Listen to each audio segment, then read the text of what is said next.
কোনটা আগে চাই? সবকটাই কিন্তু বাটারস্কচে। Hey, this is Neha from Madhyamgram near Barasat, the home baker behind বাকিফাই। তোমরা আমার পেজে বেশিরভাগ বড় কেকের ডিজাইন দেখতে পাও, যেগুলো আমি তোমাদের সঙ্গে শেয়ার করি। তাই আজ ভাবলাম তোমাদের সঙ্গে এই কিউট কিউট কাপ কেক গুলো শেয়ার করি। এগুলো দেখতে যেরকম কিউট, খেতেও কিন্তু খুবই টেস্ট। আচ্ছা, তোমাদের মনে আছে আগের বারে যেরকম আমি একটা ফুলের বাফে তৈরি করেছিলাম কাপকেক দিয়ে? সেটা তোমাদের সবার কিন্তু খুবই পছন্দ হয়েছিল। আজকে একটু ডিফারেন্ট নজল দিয়ে সব কটা আলাদা আলাদা ভাবে আমি কাপকেক গুলোকে রেডি করেছি। তোমাদের কোনটা বেশি সব থেকে কিউট লাগছে অবশ্যই আমাকে কমেন্টে জানাবে। কিন্তু তোমরাও যদি কিউট কিউট কাপকেক গুলো নিতে চাও এরকম ডিফারেন্ট ডিফারেন্ট ডিজাইনের, অবশ্যই পেয়ে যাবে। তার জন্য আমাকে ডিএম করতে হবে, আমি সব বলে দেবো সেখানে। আর এই কাপকেকগুলো কিন্তু ডেলিভারি দেওয়া হয় না, এখানে আমার লোকেশনে এসে নিতে হবে তোমাদের। অ্যান্ড মিনিমাম 6টা থেকে 7টা তোমাদের নিতে হবে। তোমরাও দেরি না করে ঝটপট অর্ডার দিয়ে ফেলো, নিজেদের পছন্দ মতো ফ্লেভার অ্যাড করো। সব কটা কাপকেকে ডিফারেন্ট ডিফারেন্ট নজেল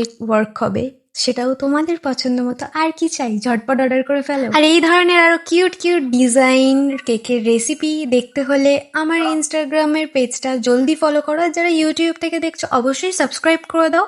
আর অবশ্যই আমায় কমেন্টে জানাবে এই ডিজাইনটা তোমাদের কেমন লাগলো আর কোনটা সব থেকে বেশি কিউট লাগছে। এই যে রোজ কাপ কেকটা আছে, এটা অ্যাকচুয়ালি রেড কালার, কিন্তু লাইটের জন্য বোঝা যাচ্ছে না এটা রেড কালার। আর রেড কালারটা ক্রিমে প্রপার আসছে না, তাই কি দিলে রেড কালারটা একদম গাঢ় রেড লাগবে তোমরা প্লিজ আমায় সাজেস্ট করো যারা জানো। আর আজকের কাপ কেক গুলো কেমন হয়েছে কমেন্ট করতে অবশ্যই বলো না। আজকের এইটুকুই, বাই।